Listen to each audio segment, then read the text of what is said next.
कश्मीर से कन्याकुमारी और गुजरात से अरुणाचल प्रदेश तक फैला हुआ हिंदुस्तान दुनिया के सबसे बड़े देशों में शामिल किया जाता है। चारों दिशाओं में मीलों तक फैला हुआ होने के साथ ही इसकी 1.3 अरब की पॉपुलेशन हिंदुस्तान को दुनिया के सबसे बड़े देशों में से एक बनाती है। अब जो देश साइज और पॉपुलेशन दोनों के हिसाब से दुनिया के सबसे बड़े देशों में से एक हो, उसके चारों कोनों को जोड़कर रखना और एक दूसरे के साथ कांटेक्ट बनाए रखना एक बेहद मुश्किल काम नजर आता है। लेकिन इंडियन रेलवेज पिछले कई दशकों से लगभग नामुमकिन नजर आने वाले इस काम को बहुत आसानी से कामयाबी के साथ करती आ रही है। इसीलिए दोस्तों, अगर इंडियन रेलवेज को इंडिया की लाइफलाइन कहा जाता है तो इसमें कोई गलत बात नहीं है, क्योंकि इंडिया एक ऐसा देश है जिसके हर कोने में अलग अलग दिखने, भाषा बोलने और पहनावा पहनने वाले लोग देखने को मिलते हैं। और इंडिया के इन अलग अलग कल्चर्स को मिलाने में इंडियन रेलवेज एक बहुत ही अहम किरदार निभाती है। अलग अलग प्रांतों के कल्चर्स को साथ लाना तो इंडियन रेलवेज के कई बेहद अहम कामों में से एक है। इंडियन रेलवेज मिडिल क्लास और लोअर क्लास का ट्रैवल करने का एक बेहद सस्ता और भरोसेमंद ऑप्शन बनकर हमेशा से मौजूद रहा है।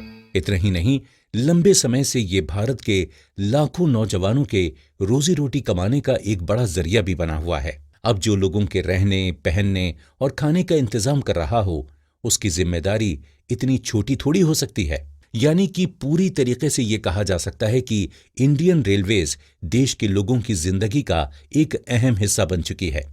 लेकिन शायद आज भी देश का एक बहुत बड़ा हिस्सा इस बात से अनजान है कि आखिर इंडियन रेलवेज आज इस जगह पर पहुंची कैसे एक छोटी सी शुरुआत के बाद आज ये दुनिया के सबसे बड़े रेलवे नेटवर्कों में से एक बनी। किस तरीके से अंग्रेजों द्वारा चलाई गई रेलवेज देश के लोगों की जिंदगी का इतना अहम हिस्सा बन पाई, ये एक बेहद दिलचस्प कहानी है। और इस कहानी को समझने के लिए हमें रेलवेज के इतिहास को समझना होगा, जो कि एक बेहद रोमांचक सफर है। तो दोस्तों, फिर देर किस बात की, चलिए चलते हैं इंडियन रेलवेज के इतिहास के सफर पर और सुनते हैं कुकू एफएम की ये original audio book history of Indian railways. दोस्तों नमस्कार, आप सुन रहे हैं कुकू एफएम पर इंडियन रेलवेज की एक खास पेशकश। उम्मीद है आपको ये ऑडियो बुक जरूर पसंद आएगी। मैं हूं आरजे गौहर परवेज। कुकू एफएम, सुने जो मन चाहे। साल 1825 में इंग्लैंड के स्टॉकटन और डार्लिंगटन शहरों को आपस में जोड़कर जॉर्ज स्टीफेंसन ने दुनिया में रेलवे क्रांति की शुरुआत कर दी थी। जॉर्ज स्टीफेंसन ब्रिटेन के एक मैकेनिकल और सिविल इंजीनियर थे, जिन्हें दुनिया भर में फादर ऑफ रेलवेज के नाम से जाना जाता है। स्टीम से चलने वाला रेलवे इंजन जब पहली बार पटरियों पर दौड़ा तो दुनिया के लिए ये एक अजूबे जैसा था। जल्दी ही रेलवे जमीन पर लंबी दूरी तक सामान ढोने का सबसे बेहतरीन और किफायती जरिया बन चुका था। वहीं दूसरी तरफ 19वीं शताब्दी की शुरुआत में ग्रेट ब्रिटेन ने ईस्ट इंडिया कंपनी ने इंडिया में अपनी जगह मजबूती से बना ली थी। ईस्ट इंडिया कंपनी भारत की जमीन पर पैदा होने वाली फसलों, मिनरल्स और मसालों को ट्रेड यानी व्यापार के लिए एक जगह से दूसरी जगह पर ले जाती थी। ऐसे में ईस्ट इंडिया कंपनी को अब महसूस होने लगा था कि इंग्लैंड की तरह इंडिया में भी रेलवे लाइन बिछाई जानी चाहिए, ताकि वो आसानी से इंडिया की जमीन पर पैदा होने वाले मिनरल्स, मसालों और दूसरे सामान को मुंबई और चेन्नई जैसे समंदर के किनारे बसे शहरों तक पहुंचा सके और साथ ही वहां से उन्हें विदेश भी भेज सकें। सोचने भर की ही देर थी। इसके बाद साल 1838 में इंडिया में रेलवे लाइन बिछाने के लिए ईस्ट इंडिया कंपनी के एक्सपेरिमेंट्स का सिलसिला शुरू हो गया। मद्रास शहर की रेड हिल्स में मिलने वाले लेटराइट पत्थर का इस्तेमाल उस दौर में रास्तों को बनाने के लिए किया जाता था। रेड हिल्स पर मिलने वाले इस पत्थर को लाने और ले जाने का काम बेहद मेहनत भरा होता था। इसलिए साल 1836 में ईस्ट इंडिया कंपनी ने जैसे तैसे अपना काम चलाने के लिए रेलवे ट्रैक बनाने का काम शुरू कर दिया, ताकि लेटराइट पत्थर को रेड हिल्स से शहर तक लाया जा सके। इस रेलवे लाइन को बनाने का काम साल 1837 तक पूरा हो गया था। ये रेलवे लाइन पूरी तरीके से एक्सपेरिमेंटल थी, लेकिन इसके बावजूद इसे इंडिया के रेलवे इतिहास की सबसे पुरानी रेलवे लाइन के तौर पर जाना जाता है। इसके बाद मद्रास में शुरू हुई यह एक्सपेरिमेंटल रेलवे लाइन साल 1845 में बंद हो गई। लेकिन इसे एक काफी बड़ी सफलता माना गया। रेड हिल्स पर रेलगाड़ी से लेटराइट पत्थर के साथ साथ लोगों को भी लाने और ले जाने में ईस्ट इंडिया कंपनी को कामयाबी हासिल हुई थी। रेड हिल्स के इसी एक्सपेरिमेंट की मदद से आने वाले वक्त में ब्रिटिश ईस्ट इंडिया कंपनी ने भारत में ऑफिशियल रेलवे लाइन शुरू करने में कामयाबी हासिल की थी और रेड हिल्स रेलवे लाइन पर चल रहे इस एक्सपेरिमेंट की देखरेख British engineer sir Arthur cotton कर रहे थे। दोस्तों, ब्रिटिश ईस्ट इंडिया कंपनी ने रेड हिल्स पर रेलगाड़ी चलाने के लिए जिस इंजन का इस्तेमाल किया वो स्टीम से चलता था। रेड हिल्स रेलवे के सुपरवाइजर सर आर्थर कॉटन ने स्टीम इंजन को बेहतर करने का फैसला किया और लोकोमोटिव इंजन को बनाने के लिए एक्सपेरिमेंट करने शुरू कर दिए। सर आर्थर कॉटन के इन्हीं एक्सपेरिमेंट्स के नतीजों की मदद से 22 दिसंबर 1851 को उत्तराखंड के शहर रुड़की में एक लोकोमोटिव इंजन तैयार करने में कामयाबी हासिल हो गई। स्टीम इंजन के मुकाबले लोकोमोटिव इंजन कई गुना ज्यादा बेहतर परफॉर्मेंस देता था और साथ ही साथ एनर्जी का भी बेहतर इस्तेमाल करता था। रुड़की में बनकर तैयार हुए इस लोकोमोटिव इंजन को नॉर्थ वेस्ट प्रोविंस के लेफ्टिनेंट गवर्नर जेम्स थॉमसन के नाम पर थॉमसन नाम दिया गया था। कुछ वक्त तक तो Thomason locomotive engine Ganga canal works project के काम में मदद करता रहा। Ganga canal works East India company द्वारा चलाया जा रहा एक ऐसा प्रोजेक्ट था जिसके तहत गंगा और यमुना नदी के पानी की मदद से आसपास के इलाकों में खेती के लिए नहर बनाने का काम चल रहा था। लेकिन गंगा कैनाल वर्क्स प्रोजेक्ट में लगे हुए थॉमसन इंजन को अभी काम करते हुए कुछ ही दिन हुए थे कि एक दिन अचानक इंजन के बॉयलर में ऐसा जबरदस्त धमाका हुआ जिसकी वजह से यह इंजन तबाह हो गया। लेकिन फिर भी पूरी तरीके से खराब होने से पहले थॉमसन भारत में अपनी तरह का पहला लोकोमोटिव इंजन बन चुका था। हालांकि अभी भी ऑफिशियली इंडिया में किसी भी किस्म की रेलगाड़ी में लोकोमोटिव इंजन का इस्तेमाल किया जाना बाकी था। तो दोस्तों, यहां हम कह सकते हैं कि साल 1850 तक भारत में रेलवेज सिर्फ इंडस्ट्रियल इस्तेमाल तक ही सीमित थी और सीधे तौर पर लोगों की जिंदगी से नहीं जुड़ी थी। इसके अलावा रेड हिल्स रेलवेज और गंगा कैनाल वर्क्स प्रोजेक्ट में शामिल रेलवेज काफी हद तक एक्सपेरिमेंटल थी और पूरी तरीके से भरोसेमंद भी नहीं थी। लेकिन साल 1850 के बाद भारत में रेलवे की तस्वीर पूरी तरीके से बदलने वाली थी। इस तस्वीर को बदलने में एक नए गवर्नर जनरल एक बेहद अहम भूमिका निभाने वाले थे और उन्हीं को आज इंडियन रेलवेज का फादर भी कहा जाता है। तो चलिए सुनते हैं अगला एपिसोड और जानते हैं कि कैसे, किस तरह और किसने भारत में रेलवेज की तस्वीर को साल 1850 के बाद बदल कर रख दिया था।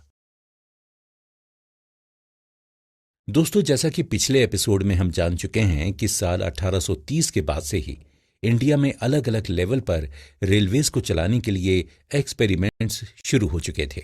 देश के अलग अलग हिस्सों में अलग अलग तरह के ट्रैक्स और अलग अलग तरह के एक्सपेरिमेंटल रेलगाड़ियों को चलाने की कोशिश भी की जा रही थी। साल 1840 तक आते आते इंग्लैंड और दुनिया के बाकी देशों की तरह इंडिया में भी रेलवे लाइंस को बिछाने के लिए कोशिशें शुरू हो गई थी, जिसमें ब्रिटेन की पार्लियामेंट के कुछ सदस्य भारत में रेलवे लाइन बिछाने के सपोर्ट में थे। तो वहीं दूसरी तरफ कुछ पार्लियामेंट मेंबर्स को भारत में रेलवे लाइन बिछाने का कोई फायदा नजर नहीं आ रहा था। ब्रिटेन की पार्लियामेंट की तरह ब्रिटेन के बड़े बड़े बिजनेसमैन और बिजनेस ऑर्गेनाइजेशंस की भी भारत में रेलवे को लेकर राय बटी हुई थी।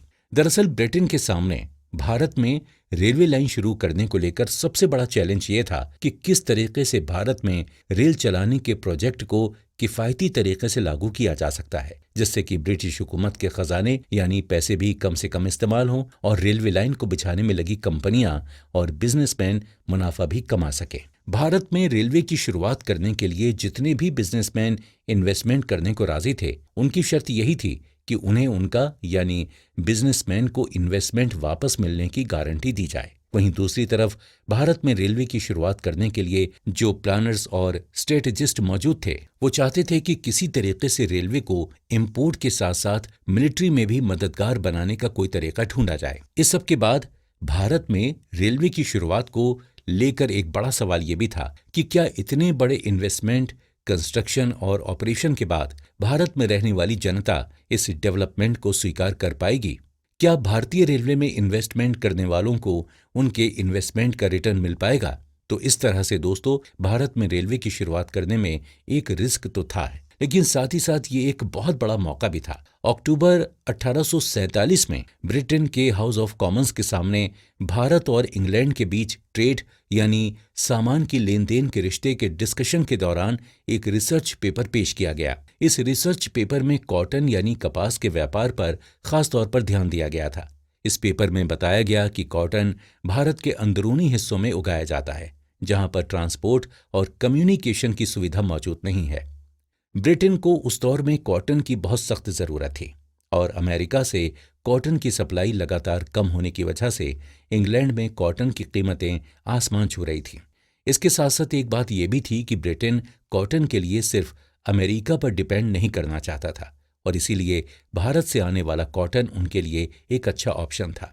लेकिन जब तक भारत के अंदरूनी इलाकों में उगने वाली कॉटन समंदर के किनारे पहुंचती, तब तक वो काफी खराब हो जाती थी, क्योंकि ट्रांसपोर्ट की कोई अच्छी सुविधा वहां मौजूद नहीं थी। उस दौरान बैलगाड़ी ही कॉटन को शहरों तक पहुंचाने का इकलौता जरिया था और जब कभी सूखा पड़ता था या भुखमरी फैलती तो अक्सर गाड़ी खींचने वाले बैल भी भूख से मर जाते और कॉटन को शहरों तक पहुंचने में और ज्यादा वक्त लग जाता था। ऐसे में ब्रिटेन की सरकार और वहां के ट्रेडर्स को इस बात का एहसास होने लगा कि अगर भारत में रेल की शुरुआत हो जाती है तो उन्हें काफी ज्यादा फायदा हो सकता है। रेल की मदद से केवल कॉटन ही नहीं बल्कि और भी दूसरे रॉ मटेरियल ज्यादा तेजी के साथ समंदर किनारे बसे शहरों तक पहुंचाए जा सकते थे और वहां से फिर ब्रिटेन ले जाए जा सकते थे। दोस्तों, यहां पर इस बात को ध्यान में रखा जाना जरूरी है कि उस दौर में कॉटन इंग्लैंड की टेक्सटाइल इंडस्ट्री के लिए एक बेहद जरूरी मटेरियल था। ब्रिटेन शुरुआत से ज्यादातर कॉटन अमेरिका से हासिल करता था, लेकिन उसे इस बात का भी एहसास था कि केवल अमेरिका पर डिपेंड रहना उसके लिए एक बहुत बड़ा खतरा बन सकता है। भारत में रेलवेज की शुरुआत करने के पीछे ब्रिटेन के लिए एक बड़ी वजह उसकी मिलिट्री भी थी। ईस्ट इंडिया कंपनी के एडमिनिस्ट्रेशन के तहत भारत में ब्रिटिश सैनिकों की संख्या काफी ज्यादा थी। इसीलिए भारत में रेलवे की शुरुआत करने से न केवल ब्रिटेन को व्यापार में फायदा हो रहा था, बल्कि साथ ही साथ उसकी मिलिट्री के लिए भी एक जगह से दूसरी जगह पर पहुंचना ज्यादा आसान और तेजी से मुमकिन हो सकता था। तो अब ब्रिटेन की पार्लियामेंट में धीरे धीरे ऐसे मेंबर्स की संख्या लगातार बढ़ती जा रही थी जो भारत में रेलवे की शुरुआत करवाना चाहते थे। साथ ही साथ ब्रिटेन के कई बिजनेस ऑर्गेनाइजेशंस को भी भारत में रेलवे की शुरुआत होने से अपना फायदा नजर आने लगा था। केवल ब्रिटेन में नहीं बल्कि भारत में काम करने वाले ईस्ट इंडिया कंपनी और ब्रिटिश सरकार के अधिकारियों ने भी अपनी अपनी रिपोर्ट में इस बात पर जोर दिया कि किस तरीके से रेलवे की शुरुआत से भारत में कंपनी और ब्रिटिश अंपायर के लिए अपना शासन चलाना आसान हो सकता है। जिसके बाद भारत में रेलवेज की शुरुआत होनी चाहिए या नहीं, इस बात पर हो रही बहस को आखिरकार जिस इंसान ने खत्म किया उसका नाम था गवर्नर जनरल लॉर्ड डलहौजी।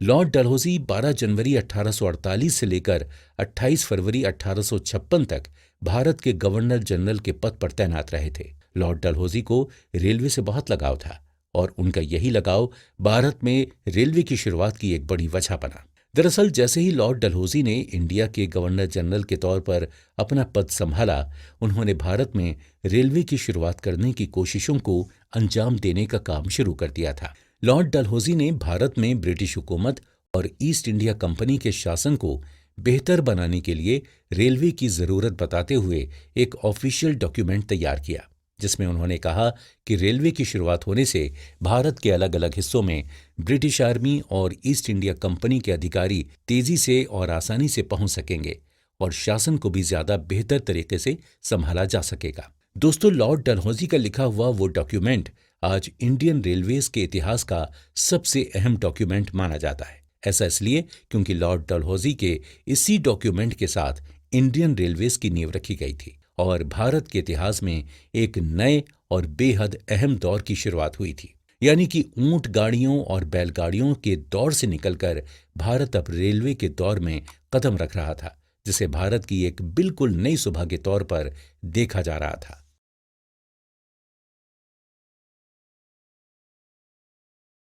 दोस्तों, ब्रिटेन के बिजनेस ऑर्गेनाइजेशंस को इस बात का एहसास पहले से ही हो गया था कि आने वाले वक्त में भारत में रेलवे की शुरुआत होने वाली है और इसी को देखते हुए उन्होंने भारत में रेलवे की कंपनियों की नींव रखना शुरू कर दी थी। शुरुआत में कई अलग अलग कंपनियां बनी, लेकिन आखिर में 2 कंपनियों को ब्रिटिश सरकार ने भारत में रेलवे चलाने के लिए ऑफिशियली परमिशन दे दी। इसमें से पहली कंपनी जिसने इंडिया में रेलवे चलाने के लिए ईस्ट इंडिया कंपनी के साथ कॉन्ट्रैक्ट साइन किया, उसका नाम था ईस्ट इंडिया रेलवे। जैसा कि नाम से ही पता चलता है कि ईस्ट इंडिया रेलवे ने भारत के ईस्टर्न कोस्ट पर रेलवे शुरू करने के लिए ईस्ट इंडिया कंपनी के साथ कॉन्ट्रैक्ट साइन किया था। ईस्ट इंडिया रेलवे के लिए रोलैंड मैकडॉनल्ड स्टीफनसन ने ईस्ट इंडिया कंपनी के सामने एक प्रस्ताव पेश किया, जिसमें उन्होंने कोलकाता से लेकर मिर्जापुर तक रेलवे लाइन बिछाने के लिए अपने प्लान की जानकारी दी। और दोस्तों, रोलैंड मैकडॉनल्ड स्टीफनसन को ही इंडिया रेलवे के पहले एजेंट और मैनेजिंग डायरेक्टर की जिम्मेदारी भी सौंपी गई थी। लेकिन रोलैंड की लीडरशिप वाली ईस्ट इंडिया रेलवे को ईस्ट इंडिया कंपनी के साथ कॉन्ट्रैक्ट साइन करने में 4 साल का वक्त लग गया था। उसके बाद आखिरकार साल 1849 में ईस्ट इंडिया कंपनी के साथ फाइनल हुए कॉन्ट्रैक्ट के तहत ईस्ट इंडिया रेलवे को 161 किलोमीटर लंबी एक्सपेरिमेंटल लाइन बनाने का काम मिला, जो कि कोलकाता से लेकर राजमहल तक जाने वाली थी। ईस्ट इंडिया कंपनी और ईस्ट इंडिया रेलवे के बीच हुए इस कॉन्ट्रैक्ट में यह भी लिखा था कि अगर कोलकाता से लेकर राजमहल तक जाने वाली ये लाइन कामयाब होती है तो इसे और आगे बढ़ाकर मिर्जापुर के जरिए दिल्ली तक भी ले जाया जाएगा। इसके अलावा दूसरी कंपनी जिसे इंडिया में रेलवे की शुरुआत करने का मौका दिया गया, उसका नाम था great India peninsula railway. The great India peninsula railway को आज के दौर के सेंट्रल रेलवे ही नहीं बल्कि भारत सरकार की ओनरशिप वाली इंडियन रेलवेज का भी असल पूर्वज माना जाता है। ग्रेट इंडियन पेनिनसुला रेलवेज को बनाने के लिए सबसे पहले मार्च 1847 में एक बिल को ब्रिटेन की पार्लियामेंट में पेश किया गया था, लेकिन इस बिल को लेकर ईस्ट इंडिया कंपनी और ब्रिटिश पार्लियामेंट के बीच सहमति नहीं बन पाई और आखिरकार इस बिल को ब्रिटेन की पार्लियामेंट से वापस ले लिया गया। इसके बाद इस बिल में लगातार सुधार किए गए और 2 साल बाद जब 1 अगस्त 1849 को दोबारा ये बिल ब्रिटेन के पार्लियामेंट में पेश किया गया तो इसे ब्रिटिश पार्लियामेंट और ईस्ट इंडिया कंपनी दोनों ने ही स्वीकार करने को राजी हो गए। ग्रेट इंडियन पेनिनसुला को भारत के वेस्ट कोस्ट और साउथ कोस्ट पर रेलवेज की शुरुआत करने और उसे आगे डबल करने की जिम्मेदारी सौंपी गई और इस तरह great Indian peninsula railways Bharat की सबसे बड़ी ऑफिशियल रेलवेज की कंपनी बन गई। 1 अगस्त 1849 को ब्रिटिश पार्लियामेंट में ग्रेट इंडियन पेनिनसुला रेलवेज का बिल पास होने के बाद जल्द ही ईस्ट इंडिया कंपनी और Great Indian peninsula railways GIPR के बीच एक कॉन्ट्रैक्ट साइन हुआ। इस कॉन्ट्रैक्ट के तहत ग्रेट इंडियन पेनिनसुला रेलवेज को ईस्ट इंडिया कंपनी के लिए मुंबई से लेकर थाने तक एक 21 मील लंबी एक्सपेरिमेंटल रेलवे लाइन की शुरुआत करनी थी। तो दोस्तों, इस तरह जहां इंडिया के ईस्टर्न कोस्ट पर ईस्ट इंडिया रेलवेज कोलकाता से लेकर राजमहल तक रेलवे लाइन बिछाने के लिए काम शुरू हो चुका था, तो वहीं दूसरी तरफ वेस्टर्न कोस्ट पर मुंबई से लेकर थाने तक रेलवे लाइन बिछाने के लिए ग्रेट इंडियन पेनिनसुला रेलवेज भी अपनी कमर कस चुकी थी। भारत के ईस्ट और वेस्ट कोस्ट पर दोनों कंपनियों के बीच भारत की पहली रेलवे लाइन बनाकर शुरू करने को लेकर अब जैसे एक रेस शुरू हो गई थी, जिसके बाद साल 1852 तक ईस्टर्न कोस्ट पर कोलकाता से लेकर राजमहल तक रेलवे लाइन बिछाने के लिए काम कर रहे ईस्टर्न इंडिया रेलवे कंपनी का काम ग्रेट इंडियन पेनिनसुला रेलवे से आगे चल रहा था, जो कि मुंबई से लेकर ठाणे तक रेलवे लाइन बिछाने का काम कर रही थी। और अगर सब कुछ सही रहता तो शायद कोलकाता में भारत की पहली रेलवे की शुरुआत हो सकती थी। लेकिन आखिरकार बहुत ही अलग और जादुई तरीके से मुंबई को कोलकाता के ऊपर जीत हासिल हुई और Great Indian Peninsula railway western coast पर ईस्टर्न इंडिया रेलवे से पहले रेलवे लाइन शुरू करने में कामयाब रहा। तो दोस्तों, ऐसी कौन सी घटनाएं हुई जिनकी वजह से कोलकाता में भारत की पहली रेलवे लाइन शुरू होते होते रह गई, ये जानेंगे हम अगले एपिसोड में। दोस्तों, साल 1853 के 16 अप्रैल का दिन भारत के इतिहास का एक बेहद अहम दिन था और इस दिन के 3 हीरो थे, साहिब, सिंध और सुल्तान। दरअसल साहिब, सिंध और सुल्तान उन 3 लोकोमोटिव इंजनों के नाम थे जो भारत के इतिहास में चलने वाले पहले पैसेंजर ट्रेन को मुंबई के बोरीबंदर स्टेशन से ठाणे तक ले गए। 16 अप्रैल 1853 को दोपहर तकरीबन 3 बजे बोरीबंदर स्टेशन पर सैकड़ों लोग भारत की पहली पैसेंजर ट्रेन की शुरुआत होने का नजारा देखने के लिए जमा हो चुके थे। 3 लोकोमोटिव इंजन के साथ 14 पैसेंजर डब्बे जोड़े गए थे, जिनमें तकरीबन 400 लोग भारत के इतिहास की पहली ट्रेन की सवारियों के रूप में मौजूद थे। जिसके बाद 21 तोपों की सलामी के साथ ही भारतीय इतिहास की पहली पैसेंजर ट्रेन बोरी बंदर के स्टेशन से निकली और 21 मील दूर ठाणे स्टेशन तक का अपना ऐतिहासिक सफर पूरा किया। लेकिन ईस्टर्न कोस्ट पर ईस्टर्न इंडिया रेलवे कंपनी का काम, जो कि कोलकाता से लेकर राजमहल तक रेलवे लाइन बिछाने का था, वो ग्रेट इंडियन पेनिनसुला से काफी आगे चल रहा था। लेकिन इसके बावजूद भी कोलकाता में पहला हावड़ा स्टेशन नहीं बन पाया। दरअसल 17 जून 1851 को ईस्ट इंडियन रेलवे कंपनी के चीफ इंजीनियर जॉर्ज टर्नबुल ने सबसे पहले हावड़ा स्टेशन को बनाने की योजना को सामने रखा था। लेकिन तब वहां के सरकारी अधिकारियों ने उसमें ज्यादा दिलचस्पी नहीं दिखाई और जॉर्ज टर्नबुल के प्रस्ताव को ठुकरा दिया। इसके बाद मई 1852 में एक बार फिर से टर्नबुल ने इस स्टेशन योजना से जुड़ी सभी जानकारियों को दोबारा सबके सामने रखा और फिर जाकर इस योजना को स्वीकार किया गया।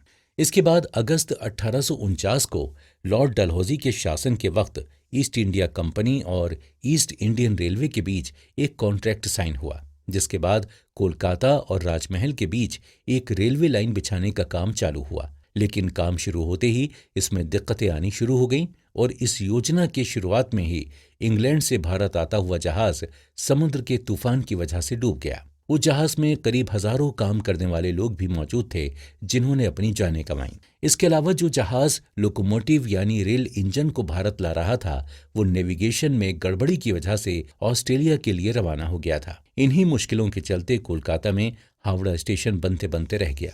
लेकिन उन तमाम मुश्किलों को पार करते हुए 15 अगस्त 1854 को सुबह करीब 8:30 बजे ईस्ट इंडिया रेलवे की पहली ट्रेन ने हावड़ा से हुगली तक अपने ऐतिहासिक सफर को शुरू किया। उस ट्रेन में 3 फर्स्ट क्लास, 2 सेकंड क्लास और थर्ड क्लास के 3 कोच मौजूद थे। दोस्तों, जब ईस्ट इंडियन रेलवे ने हावड़ा स्टेशन को बनाने के काम को शुरू किया था, तब उस जमीन के टुकड़े पर एक पुर्तगाली अनाथालय और एक छोटे से चर्च का कब्जा हुआ करता था। जब हावड़ा स्टेशन को बनाने का काम शुरू हुआ, तब उस अनाथालय को कोलकाता ले जाया गया। लेकिन 1905 में एक नई बिल्डिंग को बनाने के दौरान इसे गिरा दिया गया था।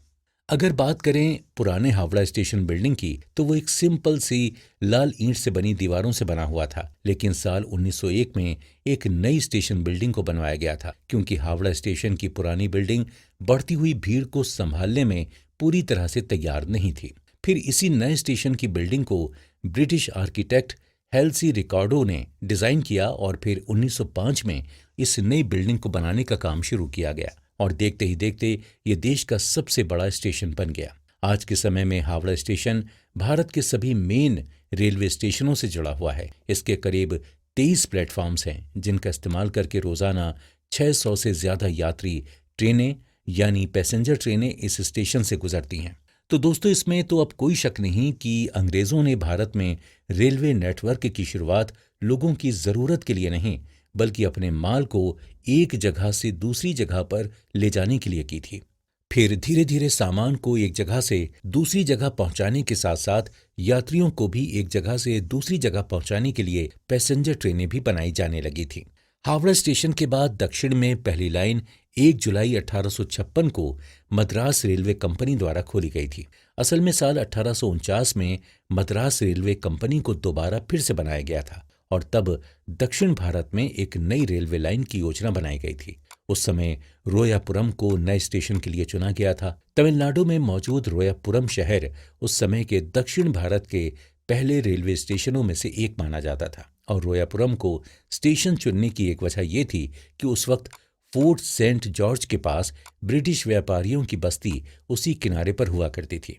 इसीलिए 1853 में दक्षिणी लाइन पर काम शुरू किया गया था और इसे रोयापुरम से आरकोट तक बढ़ा दिया गया था, जो उस समय कर्नाटक के नवाब की राजधानी हुआ करती थी। दोस्तों, इस स्टेशन को सबसे पहले 28 जून 1856 को गवर्नर लॉर्ड हैरिस द्वारा खोला गया था। इसी रेलवे लाइन को दक्षिण भारत में 1 जुलाई 1856 को लोगों और माल के आने जाने के लिए खोला गया था। यह ट्रेन दक्षिण भारत के तमिलनाडु में पहली बार रोयापुरम व्यासरपड़ी, जो कि मद्रास के नाम से जाना जाता है, वहां से आरकोट यानी वालाजाह रोड के बीच करीब 60 मील की दूरी तक चली थी। और इस तरह भारत में साल 1856 से भाप यानी स्टीम के इंजन बनना शुरू हुए और इसके बाद धीरे धीरे रेल की पटरियां भी बिछानी शुरू हो गई थीं। तो चलिए अब अगले एपिसोड में जानते हैं इस दुनिया के सबसे पुराने स्टीम इंजन के बारे में।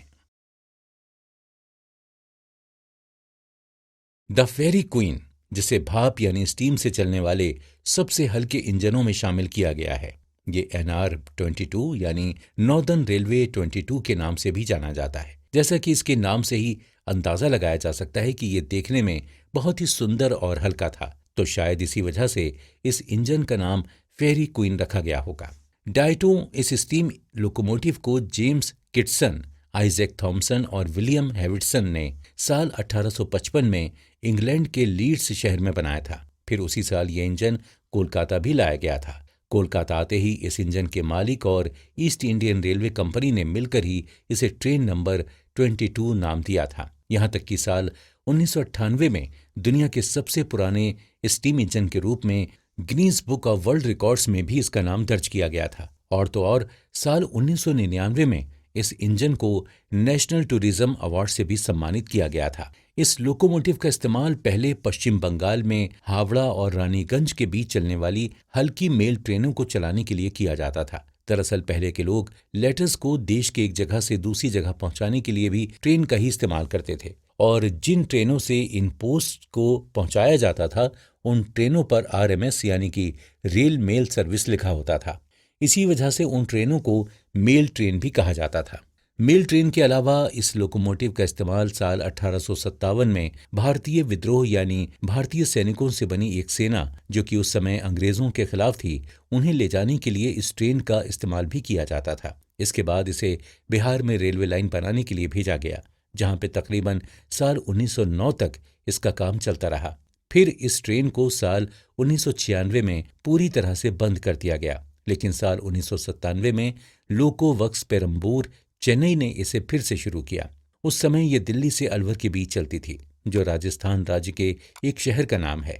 तब इस ट्रेन को कई अवार्ड्स भी मिले थे और अब इस ट्रेन को रेवाड़ी रेलवे हेरिटेज म्यूजियम में रखा गया है। 1857 में भारतीय सैनिकों के विद्रोह के बाद नॉर्थ के इलाकों में 3 मार्च 1859 को इलाहाबाद से लेकर कानपुर तक एक काफी लंबी लाइन, जो कि करीब 119 मील लंबी थी, वो बिछाई गई। साथ ही 1862 में बिहार के जमालपुर शहर में मुंगेर के पास भारत की पहली रेलवे वर्कशॉप भी बनाई गई थी, जो कि बाद में भारत की मेन इंडस्ट्रियल यूनिट्स में से एक बन गई। उसके बाद आगे चलकर साल 1864 में दिल्ली जंक्शन, जो कि भारत के सबसे पुराना और मेन स्टेशन माना जाता है, इसे पहली बार 1864 में ही चांदनी चौक के पास बनवाया गया।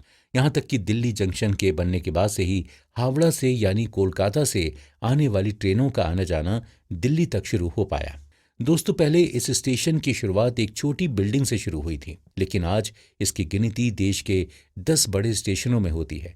इसी के साथ ही दिल्ली के इसी रेल मार्ग से देश के बाकी शहरों से जोड़ी गई थी और फिर धीरे धीरे बढ़ती भीड़ और आने जाने की वजह से जब इसे बढ़ाने की जरूरत महसूस होने लगी, तब जाकर साल 1893 में स्टेशन की नई इमारत बनाने का काम शुरू हुआ और उस नई इमारत को बनने में करीब 10 साल का वक्त लगा। असल में भारतीय विद्रोह की सेना का सामना करने के बाद जब ईस्ट इंडिया कंपनी ने साल 1857 में देश की पहली आज़ादी की लड़ाई में हिंदुस्तानियों को हराने के बाद दिल्ली पर दोबारा कब्जा किया, तब अंग्रेजों ने शहर में रेलवे लाइन बिछाने की प्लानिंग की शुरुआत कर दी थी। आगे जाकर अंग्रेजों के खिलाफ बहुत से आंदोलन होने लगे और उन आंदोलनों पर आसानी से काबू पाया जा सके, इसके लिए अंग्रेजों ने रेलवे स्टेशन को शहर के बाहर ले जाने के बजाय ज्यादा भीड़ वाली जगह पर बनाने का फैसला किया। इसलिए जो स्टेशन पहले गाजियाबाद के नजदीक बनने वाला था, उसे बाद में दिल्ली के लाल किले के नजदीक बनाने का फैसला किया गया। फिर दिल्ली के बाद नॉर्थ में नया और सबसे जरूरी स्टेशन लखनऊ को बनाया गया और फिर एक के बाद एक सभी ट्रेनों की सफलता को देखते हुए रेलवे ने नए ट्रैक बनाने के लिए एक बड़ा कदम उठाया, जिसमें करीब 2000 फीट की ऊंचाई पर मुंबई को पुणे से जोड़ने के लिए सुरंगें बनाने का फैसला लिया गया। फिर 9 साल का लंबा वक्त और काफी पैसे खर्च करने के बाद आखिरकार इस ट्रैक को तैयार किया गया। इस ट्रैक के बनने के बाद नॉर्थ में साल 1864 में लखनऊ में रेलवे लाइन बिछाई गई, जो कि लखनऊ और कानपुर को जोड़ने वाली पहली लाइन बनी थी। और अब नॉर्थ साइड में रेलवे लाइन बिछाने के बाद ईस्ट की ओर लाइन बिछाने की बारी थी। और हम सभी जानते हैं कि उस समय भारत के ईस्ट के हिस्से में यानी बंगाल में अंग्रेजों का राज हुआ करता था। वैसे तो वहां पहले से लाइनें मौजूद थीं, लेकिन अंग्रेजों ने फिर वहां कुछ नया और सबसे हटकर कोई काम करने की सोची। उन्हीं कुछ शुरुआती और नए एक्सपेरिमेंट्स में ट्रॉम ट्रेन का नाम बहुत मशहूर है। तो चलिए अपने अगले एपिसोड में जानते हैं कि आखिर ये ट्रॉम ट्रेन है क्या और इसकी शुरुआत भारत में कैसी हुई। दोस्तों, बीते एपिसोड में हम जिस ट्रॉम की बात कर रहे थे वो एक अलग सी और बेहद खास किस्म की ट्रेन है। जी हाँ, अगर आप कभी कोलकाता गए हों या फिर कभी जाने का मन बना रहे हों तो जान लीजिए कि आपको वहां की सड़कों पर भी पटरियां दिखाई देंगी, जिन पर पीली रंग की टैक्सी और बसें दौड़ रही होंगी। अब ऐसा नज़ारा देखकर आपके मन में एक सवाल जरूर आएगा कि आखिर ये ट्रेन के ट्रैक पर इस तरह से बसें और गाड़ियां भला क्यों दौड़ रही हैं। असल में इन्हीं ट्रैक से होकर ट्रॉम आया जाया करती थी। पहले इन ट्रॉम के आगे घोड़े लगे होते थे जो इन्हें खींचा करते थे। भारत का पहला ट्रॉमवे 24 फरवरी 1873 को करीब 3 किलोमीटर से ज्यादा की दूरी पर सियालदाह और अर्मेनियाई घाट स्ट्रीट के बीच कोलकाता में खोला गया था, लेकिन बाद में उसी साल इस ट्रॉमवे को बंद भी कर दिया गया था। इसके बाद शहर में ट्रॉम कोलकाता ट्रॉमवेज कंपनी बनी और ये कंपनी आज भी भारत में एकमात्र ऑपरेटिंग ट्रॉम नेटवर्क है। साथ ही ये एशिया का सबसे पुराना ऑपरेटिंग इलेक्ट्रिक ट्रॉम भी है। पहले के समय में यानी साल 1879 के दौरान कोलकाता से दार्जिलिंग तक का सफर बहुत ही मुश्किल हुआ करता था। उस समय दार्जिलिंग पहुंचने के लिए अलग अलग ट्रांसपोर्ट का इस्तेमाल किया जाता था। वहां पहुंचने के लिए पहले स्टीम फेरी, फिर बैलगाड़ी या फिर पालकी, फिर टोंगा का इस्तेमाल करते हुए अपनी मंजिल तक पहुंचना पड़ता था और इस सफर को तय करने में 5 से 6 दिन लग जाते थे। इसलिए वक्त को बचाने के लिए और इन मुश्किलों से बचने के लिए ट्रॉम रेलवे का एक बहुत बड़ा योगदान रहा। इसके साथ ही दार्जिलिंग में रेलवे बनाने की एक वजह यह भी थी कि पहाड़ी इलाकों से चाय और तरह तरह के प्रोडक्ट्स को बड़ी आसानी के साथ पहाड़ियों से मैदानी इलाकों में रेल की मदद से ले जाया जा सकता था। इसी तरह उन पहाड़ी इलाकों में रेल की मदद से चाय बागान में इस्तेमाल की जाने वाली मशीनरी और साथ में काम करने वाले लोगों को बिना किसी मुश्किल के समय पर पहाड़ियों में भेजा जा सकता था। इसलिए वहां ट्रेन का इंतजाम होना जरूरी था। साल 1871 और 1881 के बीच बनाए जाने वाले इन दार्जिलिंग हिमालयन रेलवे गाड़ियों को टॉय ट्रेन के रूप में भी जाना जाता है, जो आज भी हमें देखने को मिलती हैं। साल 1839 के दौरान रॉयल इंजीनियर्स के लेफ्टिनेंट चार्ल्स जेम्स नेपियर को दार्जिलिंग शहर को बनाने के लिए चुना गया था। रॉयल इंजीनियर्स उस समय ब्रिटिश सरकार को टेक्नोलॉजी अपग्रेड करने में मदद करते थे। फिर जैसे जैसे दार्जिलिंग शहर के हिल स्टेशन को बनाया जाने लगा, तब वहां की पुरानी कार्ट रोड, जिसे ओल्ड मिलिट्री रोड के नाम से भी जाना जाता है, उसे अपग्रेड करके 1861 में एक नई कार्ट रोड में बदल दिया गया। इसी रोड के जरिए दार्जिलिंग हिमालयन रेलवे ने वहां की पहाड़ी के नीचे से एक रास्ता बनाया जो सीधे जाकर दार्जिलिंग टर्मिनस तक पहुंचता है। आगे चलकर साल 1879 में दार्जिलिंग स्टीम ट्रॉमवे कंपनी को भी बनाया गया और 1881 में इस कंपनी का नाम बदलकर दार्जिलिंग हिमालयन रेलवे कंपनी रख दिया गया। उस वक्त दार्जिलिंग में रेलवे लाइन करीब 52 मील लंबी हुआ करती थी और ये लाइन दार्जिलिंग के बीच मार्केट में से होकर गुजरा करती है। और जैसे ही ट्रेन मार्केट में आती थी वैसे ही सभी दुकानदार अपनी अपनी दुकानें समेट लेते थे और ट्रेन गुजरने के बाद सभी दुकानदार वापस अपना सामान ट्रेन के ट्रैक पर रख दिया करते थे। ये सिलसिला आज भी चलता आ रहा है।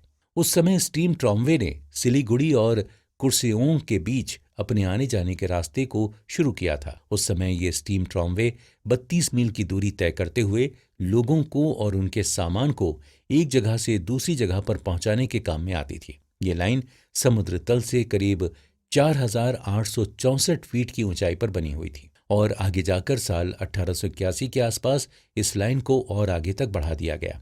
इस लाइन को नैरो गेज से चलाया जाता है। दोस्तों, नैरो गेज रेलवे का वो रेल ट्रैक होता है जिसमें दो पटरियों के बीच की दूरी कम से कम 2 फीट से लेकर 2.5 फीट तक की होती है और इन्हीं नैरो गेज ट्रेनों को टॉय ट्रेन भी कहा जाता है।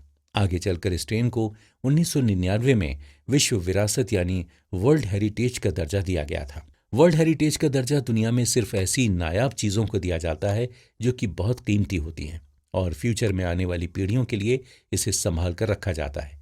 और ये ट्रेन वर्ल्ड हेरिटेज का दर्जा पाने वाली एशिया की पहली टॉय ट्रेन हुआ करती थी। दोस्तों, पहले के समय में ट्रॉम गाड़ियों को चलाने के लिए सिर्फ स्टीम इंजनों को इस्तेमाल किया जाता था, लेकिन वक्त के साथ साथ इंजनों में बदलाव लाया गया और फिर धीरे धीरे स्टीम इंजनों की जगह इलेक्ट्रिक ट्रॉम गाड़ियों ने ले ली। ये इलेक्ट्रिक ट्रॉम गाड़ी सबसे पहले 27 मार्च 1902 को कोलकाता में एरसप्लेनेट से खिदिरपुर तक चलाई गई थी। इसके बाद साल 1904 में ब्रिटिश इलेक्ट्रिक ट्रैक्शन कंपनी, जो कि ब्रिटिश इंडस्ट्री का एक ग्रुप था, इसी ग्रुप ने बॉम्बे में बिजली की ज़रूरत को पूरा करने का काम किया, जिसके बाद साल 1907 में मुंबई शहर में पहली इलेक्ट्रिक ट्रॉम की शुरुआत हुई। इसी बीच साल 1866 से 1872 के बीच भारतीय रेल नेटवर्क को और आगे बढ़ाया गया और कोलकाता को दिल्ली, अमृतसर और मुंबई के साथ ही और भी दूसरे शहरों से जोड़ा गया। इसके साथ ही मुंबई को भी कोचीन और मद्रास जैसे शहरों के साथ जोड़ने का काम किया गया। लेकिन रेलवे के शुरू होने के बाद भी करीब 50 साल से भी ज्यादा वक्त तक भारतीय रेलवे ने यात्रियों को ट्रेनों में शौचालय यानी टॉयलेट की सुविधा नहीं मिली थी और ये एक बेहद चिंता वाली बात बन चुकी थी। इस बात पर खास ध्यान देते हुए 2 जुलाई 1909 को पश्चिम बंगाल के एक यात्री अखिल चंद्र सेन ने पैसेंजर ट्रेन से सफर करने के अपने बुरे अनुभव के बारे में साहिबगंज डिविजनल ऑफिस, जो कि पश्चिम बंगाल में है, उन्हें एक चिट्ठी लिखकर शिकायत की और उस चिट्ठी में भारतीय रेल में टॉयलेट को बनाने के लिए अर्जी भी दी। इसके बाद रेलवे की तरफ से अखिल चंद्र सेन की शिकायत पर सुनवाई की गई और फिर ब्रिटिश हुकूमत के वक्त ही ट्रेनों में टॉयलेट की सुविधा शुरू की गई। यहाँ तक कि अखिल चंद्र सेन की लिखी चिट्ठी को आज भी इंडियन रेल म्यूजियम में संभाल कर रखा गया है। तो दोस्तों, इस तरह साल 1880 के आखिर तक रेल लाइन की लंबाई करीब 9000 मील तक पहुंच गई थी। इसके अलावा साल 1900 के बाद से ही धीरे धीरे डेवलपमेंट होने के साथ साथ ट्रेनों में कई सुविधाएं जैसे toilet, electric light, gas lamp और दूसरी सुविधाएं भी मिलनी शुरू हो गई थीं और अब भारत ने अपने खुद के इंजनों को बनाना भी शुरू कर दिया था। दोस्तों, अभी तक हमने जाना कि कैसे भारत में अलग अलग जगहों पर अलग अलग प्राइवेट कंपनियों ने रेलवे ट्रैक बिछाने का काम किया था। आखिर में इतने सालों तक मेहनत करने और लाइन बिछाने का फल लोगों को मिलना शुरू हुआ और साल 1901 के बाद से रेलवे ने काफी मुनाफा कमाना भी शुरू कर दिया। मुनाफा कमाने के बाद से रेलवेज पर काम करने और सुविधा देने का काम और बढ़ गया। इसीलिए इन सभी कामों पर ठीक से निगरानी और कंट्रोल करने के लिए 1905 में ब्रिटिश सरकार ने इंडियन रेलवे ब्रॉड एक्ट की शुरुआत की। इस एक्ट के अंडर सभी की निगरानी और कंट्रोल करने के लिए एक सरकारी ऑफिशियल, एक ब्रिटिश रेलवे मैनेजर और कंपनी रेलवे के एक एजेंट को शामिल किया गया। इसके बाद इस एक्ट को साल 1905 में वाइसराय लॉर्ड कर्जन की सरकार द्वारा ऑफिशियल रूप दिया गया था। आगे चलकर 1911 में रेलवेज ने पंबन रेलवे पुल को बनाने का काम शुरू किया। दोस्तों, पंबन रेलवे पुल भारत का सबसे पहला पुल है जिसे समुद्र के ऊपर बनाया गया था। इस पुल को बनाने में तकरीबन 3 साल लग गए थे और ये पुल 1914 में पूरी तरह से बनकर तैयार हो पाया था। तो इस तरह से धीरे धीरे करके भारतीय रेलवे लगातार देश के कोने कोने तक लाइनें फैला रहा था और अब तो रेल की पटरियां उन इलाकों में भी पहुंचना शुरू हो गई थीं जहां के लोगों के लिए ट्रेन को देख पाना या उनमें सफर करना सिर्फ एक सपने जैसा लगता था। यहाँ तक कि रेलवे ट्रैक पहाड़ों के उन सभी हिस्सों तक भी पहुंच रहा था जहां आम गाड़ियों का पहुंचना काफी मुश्किल या नामुमकिन सा माना जाता था। वैसे तो पहाड़ी इलाकों में रेल लाइन को बनाना काफी मुश्किल था, लेकिन फिर भी भारतीय रेलवे ने पहाड़ों को खुले मैदान से लिंक करने के काम को बड़ी मेहनत के साथ पूरा किया और पहाड़ियों पर रेलवे के चलने के सपने को आखिरकार पूरा किया। वहीं दूसरी तरफ तमिलनाडु में नीलगिरी पहाड़ियों के घने जंगलों से घिरी हुई पहाड़ियों के बीच मेट्टुपालयम से उदगमंडलम जाने वाली ट्रेन को भी चलाया गया और साथ ही वहां नीलगिरी माउंटेन रेलवे ट्रेन को बनाने के दौरान कई सुरंगें और सैकड़ों पुल भी बनाए गए जिससे कि वहां की ट्रेनों को आने जाने में कोई मुश्किल ना हो। अक्सर नीलगिरी के पहाड़ों की तरफ ज्यादा टेम्परेचर होने की वजह से और पानी की कमी की वजह से वहां की ट्रेनों को चलने में दिक्कत हुआ करती थी। ऐसे में अब उन ट्रेनों में डीजल से चलने वाले इंजनों का इस्तेमाल शुरू कर दिया गया था ताकि उन ट्रेनों को आने जाने में किसी मुश्किल का सामना न करना पड़े। मेट्टुपालयम से शुरू होने वाली ये टॉय ट्रेन 5 घंटे में 250 पुलों और 16 सुरंगों को पार करती हुई करीब 40 किलोमीटर की दूरी तय करती थी। वैसे तो नीलगिरी के पहाड़ों में रेल की लाइन बिछाने की योजना साल 1854 में ही बन गई थी, लेकिन बड़े बड़े तक काम करने के लिए सामान को पहुंचाने में बहुत सी दिक्कतों और मुश्किलों का सामना करने की वजह से इस योजना को आगे टाल दिया गया था। फिर इस काम को साल 1891 में शुरू किया गया और इस ट्रैक को पूरी तरह बनाने में करीब 17 साल का वक्त लगा। वहीं आगे चलकर सितंबर 1908 में इस लाइन को तमिलनाडु के फर्नहिल और उदग मंडलम तक और बढ़ा दिया गया था। ये ट्रेन पहली बार 15 अक्टूबर 1908 को ऊटी और कुन्नूर के बीच चली थी, लेकिन वहां के ऑफिसर्स ने बाद में मेट्टुपालयम तक इस ट्रेन लाइन को बढ़ाने का फैसला किया। यही नहीं, महाराष्ट्र के नेरल माथेरान रेलवे को बनाने का काम साल 1901 और 1907 के बीच अब्दुल हुसैन आदमजी पीरभाई ने शुरू किया था। ये भारत का सबसे छोटा हिल स्टेशन है, जिसमें नेरल और माथेरान की दूरी सिर्फ 20 किलोमीटर है। इसीलिए इसे लाइट रेलवे के नाम से भी जाना जाता है। इस रेलवे को बनाने वाले अब्दुल हुसैन के पिता सर आदमजी पीरभाई बॉम्बे के जाने माने अमीर लोगों में से एक माने जाते थे।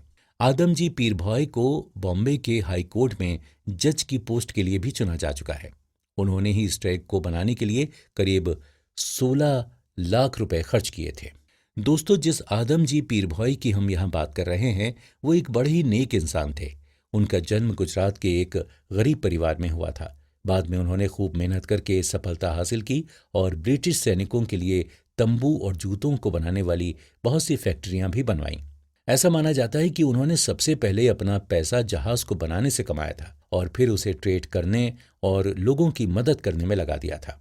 उन्होंने साल 1884 में बहुत से अस्पताल बनवाए थे और साथ ही गरीब और जरूरतमंदों की मदद के लिए कई सारे चैरिटेबल अस्पताल भी बनवाए थे।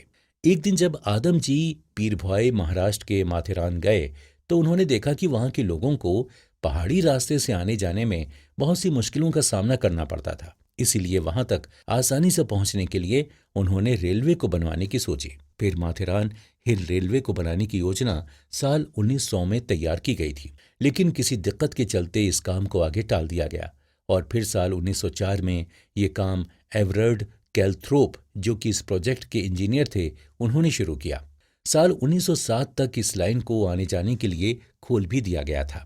वहीं दूसरी तरफ माथेरान रेलवे को बनाते वक्त 1903 में हिमाचल के कालका शिमला टॉय ट्रेन को भी बनाया जा रहा था। कालका शिमला टॉय ट्रेन रेलवे की सबसे बेहतरीन इंजीनियरिंग कलाकारी मानी जाती है। ये ट्रेन 96 किलोमीटर की दूरी को तय करती हुई पहाड़ी इलाके से शिमला के मैदानी इलाकों में आती है। देखने में तो ये रेलवे ट्रैक बहुत ही गजब है, लेकिन इसे बनाने के पीछे की कहानी बहुत ही दुख भरी है। जब अंग्रेजों ने इस रेल ट्रैक पर काम शुरू किया तो बड़ौग में एक बहुत बड़ी पहाड़ी की वजह से इस ट्रैक को आगे बनाने में बहुत सी दिक्कतों का सामना करना पड़ा। धीरे धीरे करके हालात कुछ ऐसे बन गए कि इस ट्रैक को शिमला तक पहुंचाने के काम को अंग्रेजों ने बीच में ही छोड़ने का मन बना लिया। असल में बड़ौग शिमला का एक छोटा सा गांव है जो कि हिमाचल प्रदेश में कालका शिमला के रास्ते पर पड़ता है। आज के समय में शिमला कालका हेरिटेज रेलवे ट्रैक पूरी दुनिया में मशहूर है। लेकिन क्या आप जानते हैं कि इस रेलवे ट्रैक को बनाते वक्त बीच में एक टनल ऐसी भी पड़ती है जिसे बनाते वक्त एक ब्रिटिश इंजीनियर ने आत्महत्या कर ली थी। आइए अगले एपिसोड में इस घटना को पूरी तरह से जानते हैं।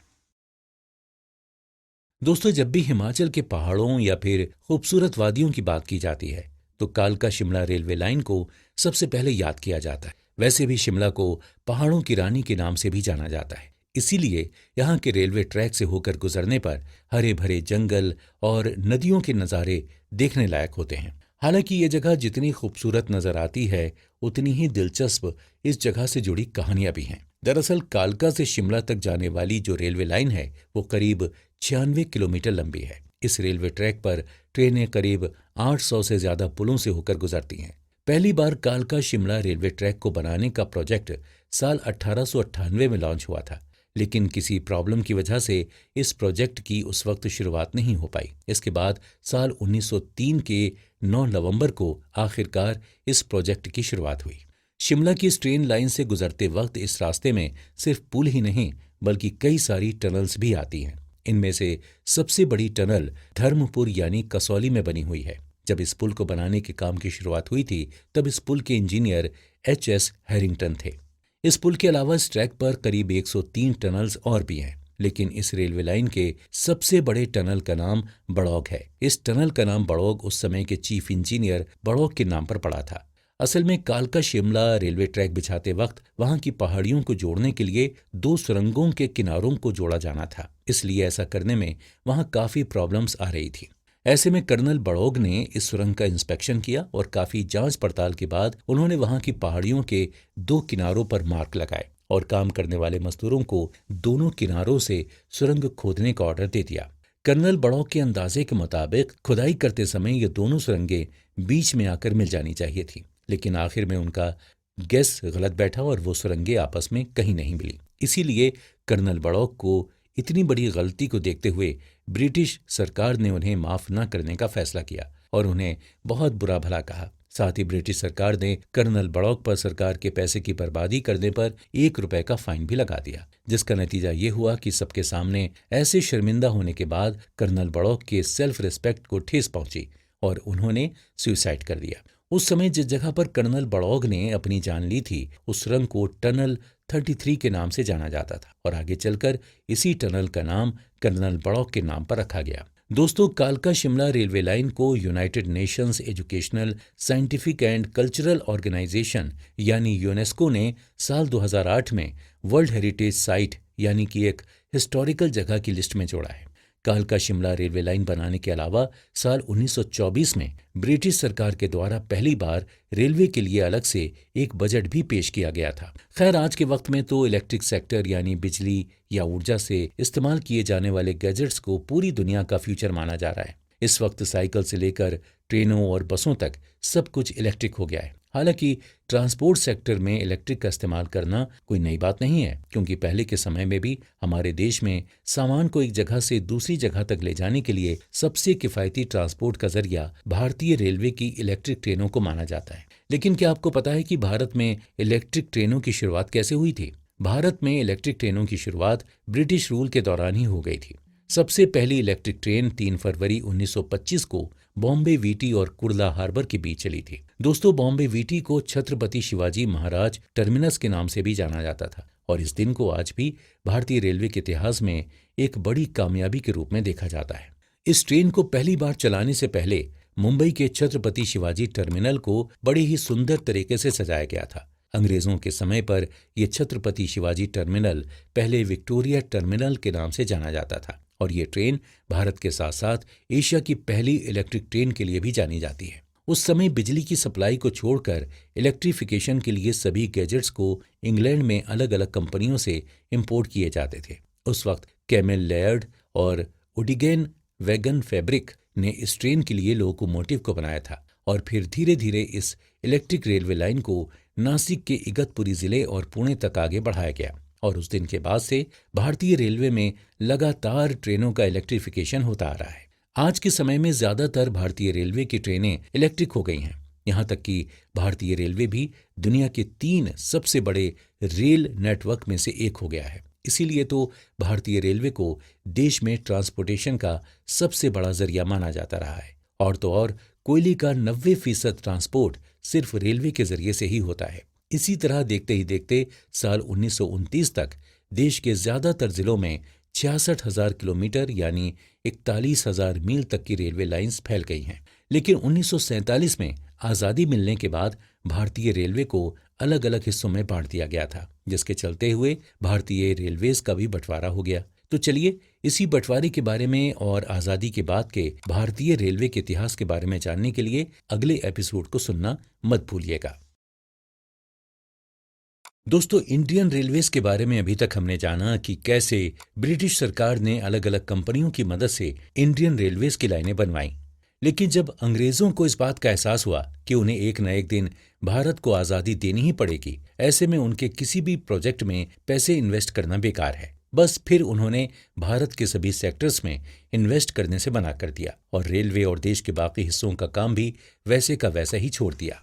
दोस्तों, देश की आजादी से पहले साल 1930 के आसपास जब साइमन कमीशन के खिलाफ देश के लोगों ने बायकॉट का ऐलान किया, तब अपने खिलाफ हो रहे आंदोलनों को देखकर ब्रिटिश सरकार समझ गई थी कि वो हमेशा के लिए भारत पर अपना कब्जा बनाए रख नहीं पाएंगे। इसीलिए तभी से ब्रिटिश सरकार ने धीरे धीरे अपने पैसों को भारत के अलग अलग सेक्टर्स में इन्वेस्ट करना कम कर दिया।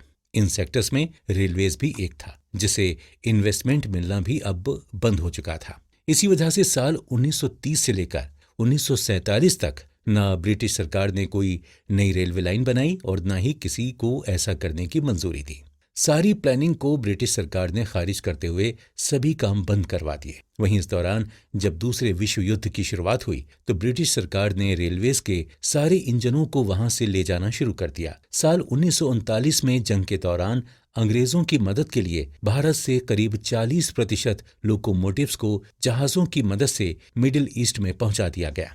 ऐसा करने की वजह से तब देश में ट्रेनों की गिनती और भी कम हो गई और इस तरह से स्टेशनों और लाइनों का इस्तेमाल भी बंद हो गया, क्योंकि या तो किसी ट्रेन का इंजन उसके साथ नहीं होता था या फिर दूसरे विश्व युद्ध में हुए नुकसान की वजह से वो ट्रेनें चलने लायक नहीं बचती थीं। फिर आखिरकार साल 1947 में जाकर भारत में ब्रिटिश राज खत्म हुआ और देश को आज़ादी मिली। लेकिन जाते जाते अंग्रेज इस देश के दो हिस्से करते हुए चले गए। ये बंटवारा सिर्फ लोगों का या जमीनों के बीच नहीं, बल्कि रेलवे लाइनों के बीच भी हो गया। भारत और पाकिस्तान के दो हिस्से में बंटने से इंडियन रेलवेज का करीब 40% से ज्यादा रेलवे नेटवर्क पाकिस्तान के पास चला गया। यानी कि देश को आजादी तो मिली, लेकिन इंडियन रेलवेज के नाम पर देश में अब ज्यादा कुछ बचा नहीं था। खैर, इसके बाद जब देश में एक नई कैबिनेट मिनिस्ट्री बनाई गई, तब जॉन मथाई हमारे देश के सबसे पहले रेल मंत्री बने। इतना ही नहीं, उसी साल नवंबर में देश के नए रेल मंत्री ने अपना पहला रेल बजट भी पेश किया। भारत से अंग्रेजों के जाने के बाद इंडियन रेलवेज ने भारत के लोगों को एक जगह से दूसरी जगह जाने की सुविधा देने के मकसद से इंडियन रेलवेज को आगे बढ़ाने का फैसला किया। इस बात को ध्यान में रखते हुए उन्होंने साल 1956 में एक नई ट्रेन की भी शुरुआत की, जिसे हम सब पूर्वा एक्सप्रेस के नाम से जानते हैं। देश के लोगों तक हर तरह की सुख सुविधाओं को पहुंचाने के लिए पूर्वा एक्सप्रेस को पूरी तरह से एयर कंडीशन बनाया गया था। इसलिए इस ट्रेन को शुरू में एयर कंडीशनर एक्सप्रेस के नाम से भी जाना जाता था। शुरू में ऐसी दो ट्रेनें हुआ करती थीं, जिनमें से एक अमृतसर से बॉम्बे और दूसरी अमृतसर से हावड़ा तक जाया करती थी, और ये दोनों ट्रेनें उस समय दिल्ली से होकर ही गुजर जाया करती थीं। लेकिन आगे जाकर इस ट्रेन की बढ़ती पॉपुलैरिटी को देखते हुए साल 1971 में इसे नई दिल्ली और हावड़ा से लेकर पटना तक भी ले जाया गया। यही नहीं, आम जनता को ध्यान में रखते हुए इसमें स्लीपर क्लास को भी जोड़ा गया और इसके बाद से ये ट्रेन अपने 22 डिब्बों के साथ भारत की लंबी ट्रेनों की लिस्ट में शामिल हो गई। अब लोगों की सुविधाओं के लिए अलग अलग ट्रेनें तो बन ही रही थी, लेकिन इसके बावजूद भी लोगों को एक मुश्किल का सामना और भी करना पड़ रहा था, और वो थी ट्रेन की टिकट बुक करने की मुश्किल। उस दौरान आज के जैसे घर बैठे ऑनलाइन बुकिंग तो होती नहीं थी, इसलिए उस दौरान स्टेशन पर जाकर टिकट कटवाना पड़ता था। इसके लिए सबसे पहले उन लोगों से एक फॉर्म भराया जाता था। उस फॉर्म में अपने सफर से जुड़ी हर जानकारी को भरना होता था। वहीं अगर किसी इंसान को अपनी भरी गई तारीख पर रिजर्वेशन सीट नहीं मिल रही होती थी तो उसे अगली डेट पर फिर से फॉर्म डालना पड़ता था। इसके अलावा उस दौर में टिकट बुक करने के लिए टिकट बुकिंग क्लर्क भी हुआ करते थे, जो अलग अलग रजिस्टर में देखकर ट्रेन की खाली सीटों का पता लगाते थे और सीट खाली होने पर बुकिंग कर देते थे। लेकिन कई बार बुकिंग की इस लंबी लाइन को पार करने के बाद भी फॉर्म में भरी गई डेट पर सीट नहीं मिला करती थी। लोगों की इसी दिक्कत को देखते हुए भारत सरकार ने साल 1985 में भारतीय रेल कंप्यूटर से रेलवे टिकट रिजर्वेशन के सिस्टम की शुरुआत करने की ठान ली, जिसके बाद साल 1986 को कंप्यूटर से रेलवे टिकट रिजर्वेशन के सिस्टम की शुरुआत दिल्ली शहर से हुई। इसके बाद ऐसे वक्त के साथ इन तरीकों में क्या क्या बदलाव हुए, इसके बारे में जानने के लिए आइए सुनते हैं अगला एपिसोड। दोस्तों, बीते एपिसोड में हमने जाना कि कैसे भारत की आजादी के बाद यहाँ के रेलवे तकनीकों में बदलाव आना शुरू हो गया। इसी बदलाव की वजह से देश अब कंप्यूटर के सहारे अपनी रेल टिकट बनवाने लगा था। वहीं दूसरी तरफ साल 1984 में भारतीय रेलवे का एक और बड़ा काम यह हुआ कि देश में मेट्रो रेल ने अपना पहला कदम रखा। मेट्रो रेल की वजह से ही हमारा देश और डेवलप्ड हुआ और इंडियन रेलवेज भी अपने आप में एक अपडेटेड वर्जन बन गया। आज के दौर में तो मेट्रो रेल भारत में सबसे तेजी से उभरते हुए रेल नेटवर्कों में से एक है, जो फिलहाल देश के 12 से ज्यादा शहरों में लगभग 700 किलोमीटर लंबे ट्रैक पर दौड़ रही है। रेलवेज के शुरुआती दौर में जहां लोगों को एक जगह से दूसरी जगह तक जाने में लंबा वक्त लग जाता था, वहीं मेट्रो की मदद से यह सिलसिला अब बहुत आसान और बेहतर हो गया है। वैसे तो मेट्रो का नाम लेते ही हमें दिल्ली मेट्रो की याद आती है, लेकिन शायद ये काफी कम लोग जानते होंगे कि देश में मेट्रो की शुरुआत दिल्ली से नहीं बल्कि कोलकाता से हुई थी। दरअसल साल 1969 में मेट्रोपॉलिटन ट्रांसपोर्ट प्रोजेक्ट यानी एमटीपी के तहत कोलकाता में मेट्रो बनाने की प्लानिंग की गई थी। इस प्लानिंग की शुरुआत 24 अक्टूबर 1984 को हुई थी। सबसे पहले कोलकाता मेट्रो को सिर्फ 3.4 किलोमीटर के हिस्से में ही शुरू किया गया था, वहीं अब ये रोज 27 किलोमीटर की दूरी तय करती है।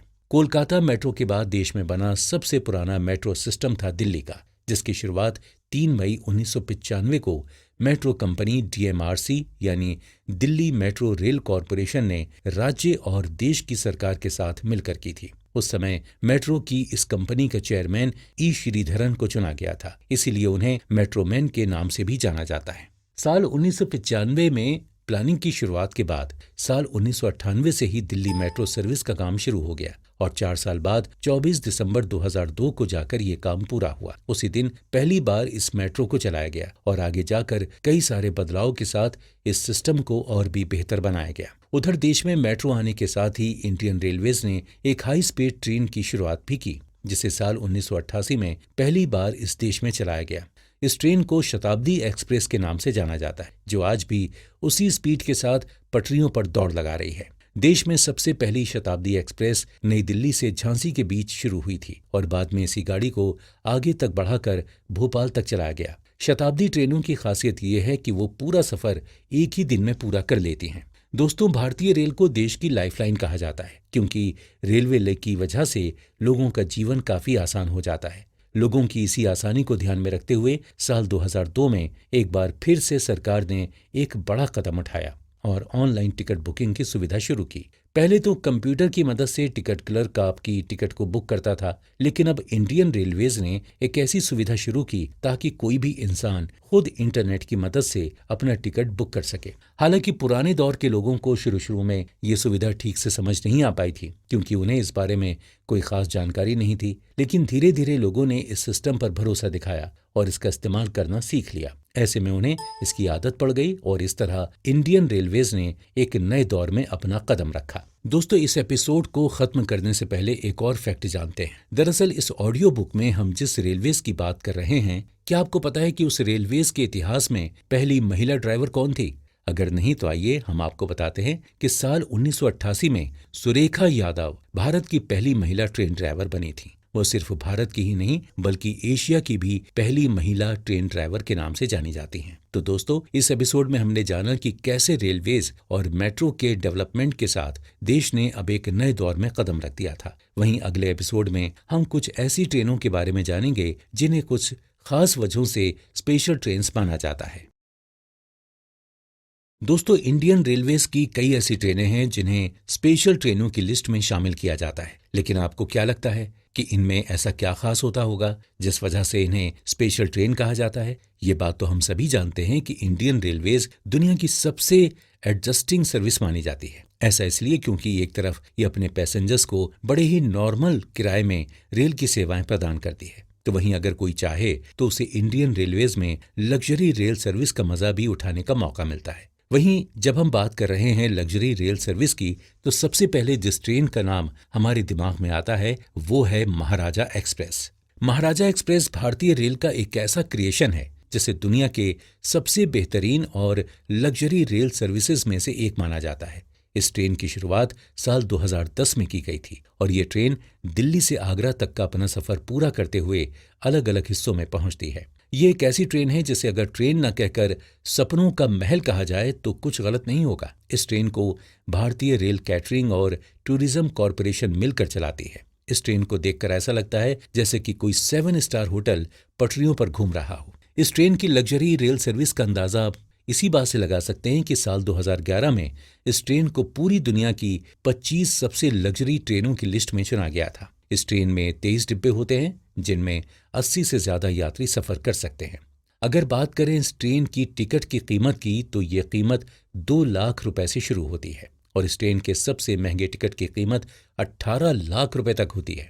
तो दोस्तों ये तो हुई इंडियन रेलवेज की एक लग्जरी ट्रेन की बात। चलिए अब हम आपको इसी रेलवेज की एक नॉर्मल ट्रेन के बारे में बताते हैं।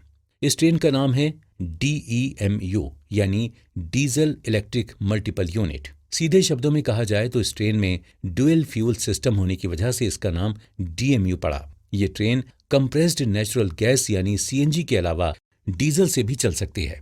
अब CNG का नाम सुनते ही हमें दिल्ली जैसे बड़े शहरों की याद आ जाती है, जहां पर CNG बसें और कारें बहुत पहले से चलती आ रही हैं। लेकिन इस बार CNG का इस्तेमाल किसी बस या गाड़ी में नहीं बल्कि एक ट्रेन में किया गया है। भारतीय रेलवेज की तरफ से ये कदम देश में फैलते पोल्यूशन को कम करने के लिए ही उठाया गया था। CNG के फायदों को देखते हुए साल 2015 की 14 जनवरी को उस दौरान रेल मंत्री रहे सुरेश प्रभु ने पहली CNG ट्रेन को हरी झंडी दिखाई थी। ये ट्रेन सबसे पहले हरियाणा के रेवाड़ी से दिल्ली के रोहतक तक चलाई गई थी। उसके बाद इंडियन रेलवेज की अपने सिस्टम को और भी बेहतर बनाने की कोशिशें यही नहीं रुकी।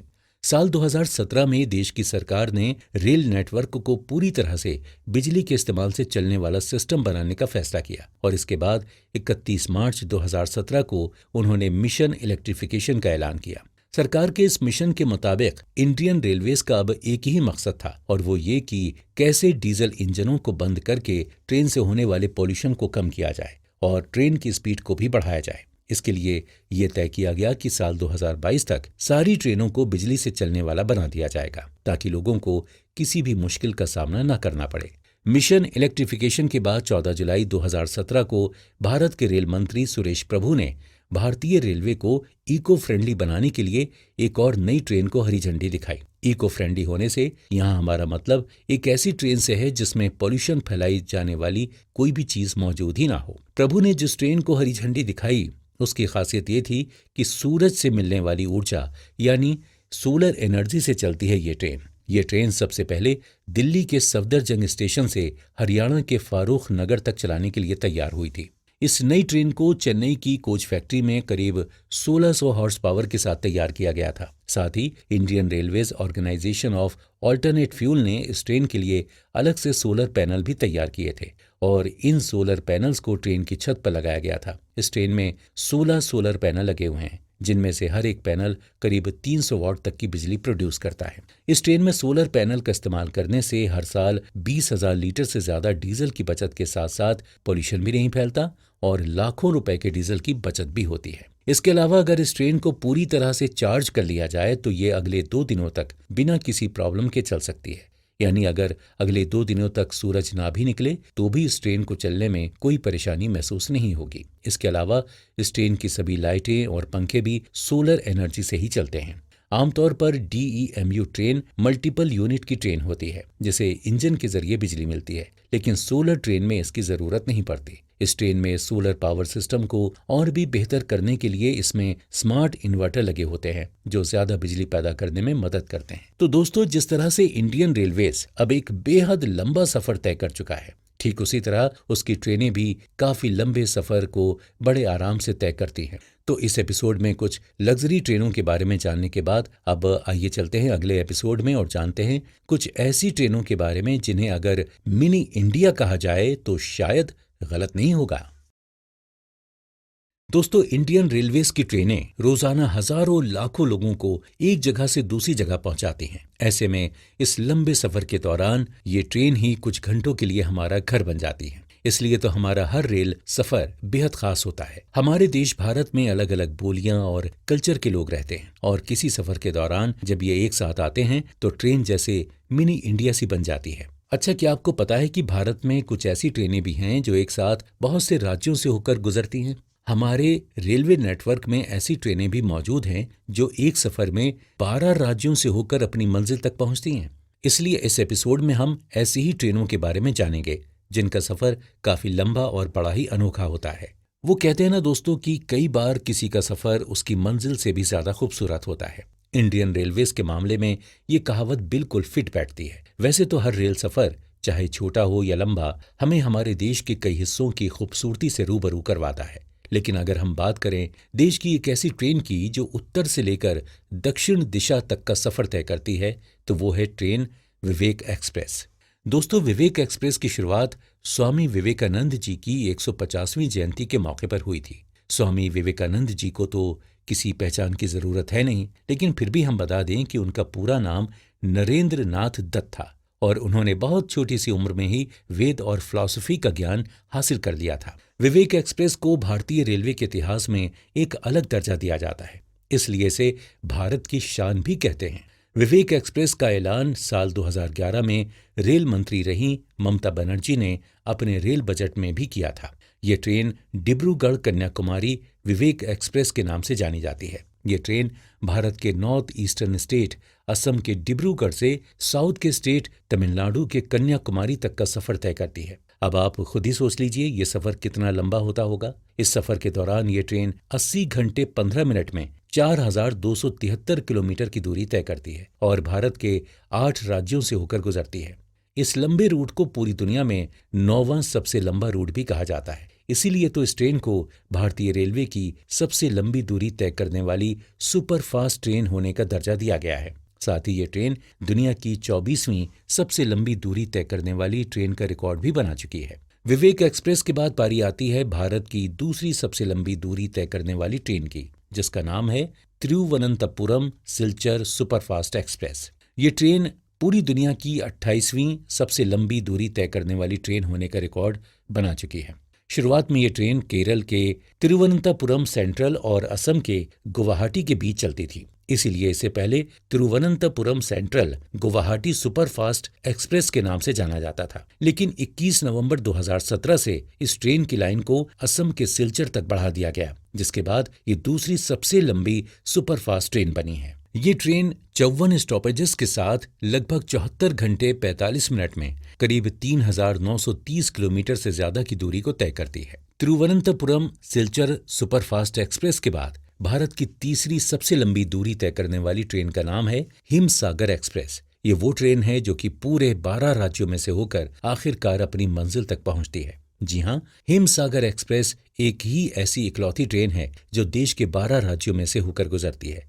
हिमसागर एक्सप्रेस तमिलनाडु राज्य के कन्याकुमारी से चलकर जम्मू स्टेशन तक पहुंचती है। इन दो शहरों के बीच की दूरी करीब 3787 किलोमीटर है और इस लंबी दूरी को तय करने में हिमसागर एक्सप्रेस 72 घंटे और 10 मिनट का वक्त लेती है। इस सफर के दौरान बीच में कुल 73 स्टेशन पड़ते हैं, जिनमें नई दिल्ली और विजयवाड़ा जंक्शन भी शामिल हैं। साथ ही ये ट्रेन दुनिया की 36वीं सबसे लंबी दूरी को तय करने वाली ट्रेन का रिकॉर्ड भी रखती है। तो दोस्तों, इस एपिसोड में हमने इंडियन रेलवेज के उन करिश्माई ट्रेनों के बारे में जाना जो दुनिया के इतिहास में लंबी ट्रेनों का रिकॉर्ड कायम कर चुकी हैं और आज भी उसी एनर्जी के साथ देश के लोगों को अपनी मंजिल तक पहुंचा रही हैं। लेकिन क्या आप जानते हैं कि अपनी इस हैक्टिक सर्विस के बदले इंडियन रेलवेज कितना रेवेन्यू कमाती है? अगर नहीं तो आइए इसे समझने के लिए चलते हैं अगले एपिसोड की तरफ।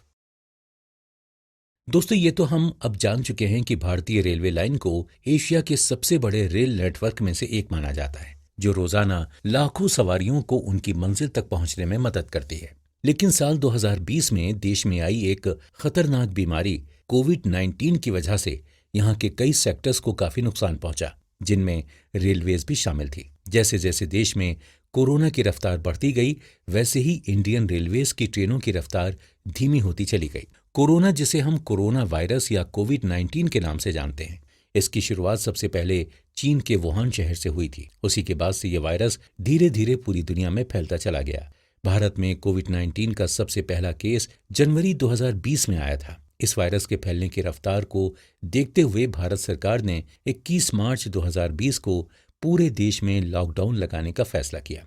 अगले एक साल तक भी जब कोरोना की रफ्तार में कोई कमी नहीं आई, तब मजबूरन सरकार को लॉकडाउन को बढ़ाना ही पड़ा। इसी लॉकडाउन के लगने से जिन जगहों पर रोजाना भयंकर भीड़ हुआ करती थी, वो अब सुनसान हो चुकी थी। चाहे स्कूल, कॉलेज या ऑफिस हो या ट्रेन और बसों की भीड़, सभी इलाके एकदम से खाली हो गए। इसी वजह से 2020 से लेकर 2021 तक भारत की इकोनॉमी पर बहुत बुरा असर पड़ा। इसमें से सबसे गहरा असर अगर किसी सेक्टर पर पड़ा तो वो था इंडियन रेलवेज का सेक्टर। कोरोना की वजह से भारतीय रेल की सेवाएं बिल्कुल बंद हो चुकी थीं, जिसकी वजह से उन्हें करोड़ों रुपए का नुकसान हुआ था। इस महामारी के दौरान इंडियन रेलवेज को सिर्फ मालगाड़ियों की वजह से ही थोड़ी बहुत कमाई हो रही थी। इस दौरान देश के रेल मंत्री अश्वनी वैष्णव ने भी ये बताया था कि कोरोना काल के दौरान रेलवे को करीब 36,000 करोड़ का नुकसान उठाना पड़ा था। साथ ही जिन जगहों पर स्टेशनों से जुड़ी योजनाओं पर काम किया जा रहा था वो भी कोरोना की वजह से अधूरी रह गई थी। इसके अलावा सरकार का जो पैसा इंफ्रास्ट्रक्चर यानी ब्रिजेस या रोड्स को बनाने में लगना था वो भी कोविड-19 की वजह से उन पैसों को पीड़ितों की मदद के लिए भी इस्तेमाल किया गया। हालांकि इस साल रेलवेज ने पिछले साल के मुकाबले काफी ज्यादा कमाई की है। यहां तक कि उनके रेवेन्यू में करीब 38% की बढ़ोतरी हुई है और अगस्त 2022 के आखिर तक इंडियन रेलवेज का मुनाफा 90,000 करोड़ तक पहुंच गया, जो पिछले साल के मुकाबले 25,000 करोड़ ज्यादा था। यहाँ ये जान लेना भी जरूरी है कि भारत में रेलवे की कमाई दो तरह से होती है, पहली पैसेंजर ट्रेन और दूसरी मालगाड़ी। इसके अलावा ट्रेनों में इमरजेंसी टिकटों, खाने पीने और दूसरी सुविधाओं से भी आईआरसीटीसी को अच्छा खासा फायदा पहुंचता है। आईआरसीटीसी इंडियन रेलवे में कैटरिंग, हॉस्पिटैलिटी, इंटरनेट टिकटिंग जैसे काम संभालती है।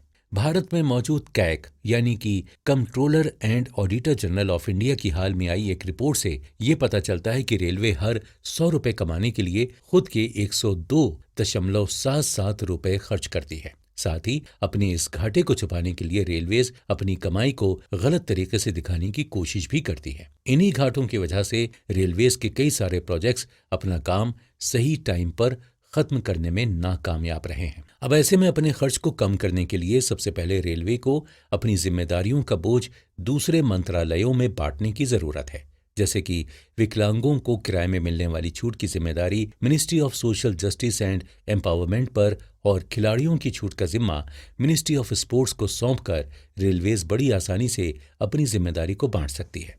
दोस्तों, रेवेन्यू के साथ ही जिस एक चीज को लेकर रेलवेज पर समय समय पर सवाल उठते रहते हैं वो है बढ़ते रेल हादसे। पिछले कुछ सालों में देश में बढ़ रहे रेल हादसों ने सवारियों की सुरक्षा पर भी सवाल उठाए हैं। इन हादसों की एक वजह है ये कमजोर पटरियां जो कि अंग्रेजों के जमाने से बिछी हुई हैं। ट्रेन की पटरियों की जांच करते हुए ये पाया गया कि रेल की पटरियों के साथ साथ ट्रेन के पहियों को टिकाने के लिए इस्तेमाल की जाने वाली चीजें जैसे हैंगर पिन और ब्रेक का भी बहुत दिनों से ख्याल नहीं रखा गया है। इसीलिए पटरियों के टूटने और पहियों के फिसलने की वजह से अब तक हजारों लोगों ने ट्रेन हादसों में अपनी जानें गंवाई हैं। तो दोस्तों, ये तो थी रेलवेज के प्रेजेंट हालात की जानकारी, जहां हमने ये जाना कि कैसे रेलवेज अपने सेक्टर में कई छोटे छोटे सुधारों के साथ अपने रेवेन्यू सिस्टम को और बेहतर बना सकता है। वहीं अगले एपिसोड में हम जानेंगे इंडियन रेलवेज के फ्यूचर प्लान्स के बारे में कि भविष्य में खुद को और इम्प्रूव करने के लिए कौन कौन से कदम उठाने की जरूरत है। दोस्तों, बीते एपिसोड में हमने जाना था कि कैसे कोरोना की महामारी ने लोगों की सेहत के साथ साथ हमारे देश की इकोनॉमी पर अपना असर डाला और पूरे देश की इकोनॉमी कितनी पिछड़ गई। ऐसे समय में पीड़ितों और बाकी लोगों की किसी सेक्टर ने सबसे ज्यादा अगर मदद की तो वो है इंडियन रेलवेज। लेकिन देश के कोने कोने तक सभी लोगों को सुविधाएं पहुंचाने की वजह से इंडियन रेलवेज ने अपना खुद का भी बहुत बड़ा नुकसान किया। इसके अलावा रेलवेज में बढ़ते हादसों और दंगे फसादों का असर भी इस सेक्टर पर पड़ा। ये तो जैसे देश के युवाओं के लिए एक खेल बन गया है। सरकार कोई भी नई स्कीम लाएगी और अगर युवा पीढ़ी को वो पसंद नहीं आई तो वो ट्रेनों को जलाकर अपना विरोध जाहिर करेंगे। टॉपिक चाहे कोई भी हो, भुगतना हमेशा रेलवे सेक्टर को ही पड़ता है। जैसा कि हाल ही में हमने सबने देखा कि कैसे सरकार की लाई अग्निपथ स्कीम के विरोध में यूथ जनरेशन ने अपना सारा गुस्सा सरकार की प्रॉपर्टी को तोड़ फोड़ कर निकाला। इन चीजों में सरकारी बसें, दफ्तर और ट्रेनें भी शामिल थीं और इसी की वजह से इंडियन रेलवेज को करीब 1,000 करोड़ का घाटा हुआ। हालांकि अब इन घाटों को नजरअंदाज न करते हुए भारतीय रेल ने अपनी जिम्मेदारियों को पूरा करते हुए एक बहुत बड़ा इन्वेस्टमेंट करने का फैसला किया है। इस इन्वेस्टमेंट के मुताबिक भारतीय रेल ने 2030 के लिए एक राष्ट्रीय रेल योजना यानी NRP तैयार किया है। ये योजना साल 2030 तक भारत के फ्यूचर के लिए रेलवे सिस्टम को बदलने की एक योजना है। NRP का मकसद है कि साल 2030 तक मालगाड़ियों की हिस्सेदारी को 45% तक पहुंचाया जाए, जो फिलहाल 28% है। इसके अलावा इन मालगाड़ियों की स्पीड को बढ़ाना भी सरकार का एक लक्ष्य है। साथ ही इस रेल योजना में साल 2024 तक कुछ जरूरी प्रोजेक्ट्स जैसे 100% इलेक्ट्रिफिकेशन, भीड़ भाड़ वाली जगहों पर प्लेटफॉर्म को बड़ा करना, दिल्ली हावड़ा और दिल्ली मुंबई जाने वाली ट्रेनों की स्पीड को बढ़ाकर 160 किलोमीटर प्रति घंटे करना और साथ ही साथ शहरों के बीच मेट्रो लाइन के प्रोजेक्ट को भी शुरू करने की योजना जैसी कई योजनाएं बनाई गई हैं। सरकार द्वारा बनाई गई इस योजना में प्राइवेट सेक्टर्स को भी शामिल किया गया है। भारतीय रेलवे के लिए अकेले के दम पर इस योजना में इन्वेस्ट कर पाना लगभग नामुमकिन है। इसीलिए भारत सरकार ने रेलवे द्वारा दिए जाने वाली सेवाओं में बिना कोई बदलाव किए प्राइवेट कंपनियों को 109 रूटों पर ट्रेन चलाने के लिए रिक्वेस्ट फॉर क्वालिफिकेशन यानी RFQ के लिए इनवाइट किया है।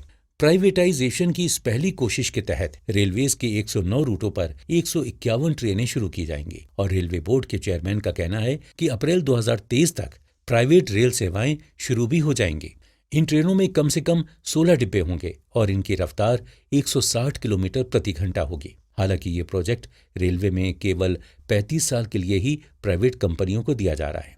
इसके अलावा साल 2015 में मुंबई से अहमदाबाद के बीच बुलेट ट्रेन शुरू करने की भी घोषणा की गई थी, जिसका काम सितंबर 2017 से चल रहा है। वैसे तो अब तक ये पूरा हो जाना चाहिए था, लेकिन कोरोना की वजह से अब साल 2022 की इस गाइडलाइन के हिसाब से इस काम को एक साल बढ़ाकर 2023 तक कर दिया गया है। अब ये बुलेट ट्रेन 2026 से भारत में शुरू होगी और इस बुलेट ट्रेन को भारत में चलाने के लिए भारत ने जापान के साथ समझौता किया है।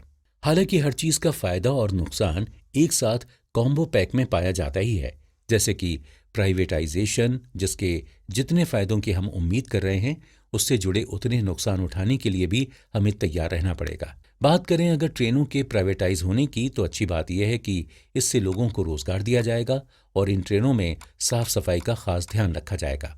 लेकिन ट्रेनों के प्राइवेटाइजेशन होने पर कुछ नुकसान भी देखने को मिलेंगे, जैसे कि इससे बड़ी संख्या में सरकारी नौकरियां खत्म हो जाएंगी और टिकट के किरायों को प्राइवेट ट्रेनें कितना बढ़ाएंगी इसका कोई अंदाजा नहीं है। अक्सर प्राइवेट कंपनियां प्रॉफिट कमाने के चक्कर में लोगों की सुख सुविधाओं को नजरअंदाज कर देती हैं, तो ऐसे में रेलवे का प्राइवेटाइजेशन पूरी तरह से फायदेमंद होगा या नहीं, इसके बारे में कुछ कहा नहीं जा सकता। वैसे देखा जाए तो दुनिया के कई बाकी देशों में भी रेलवे का प्राइवेटाइजेशन हो चुका है, जैसे कि यूनाइटेड किंगडम, जापान और ऑस्ट्रेलिया। तो ऐसे में भारत भी भला क्यों पीछे रहे, उसे भी प्राइवेटाइजेशन से जुड़ा अपना पहला कदम अब रख ही देना चाहिए। आपका इस बारे में क्या ख्याल है, हमें कमेंट बॉक्स में लिखकर जरूर बताइएगा।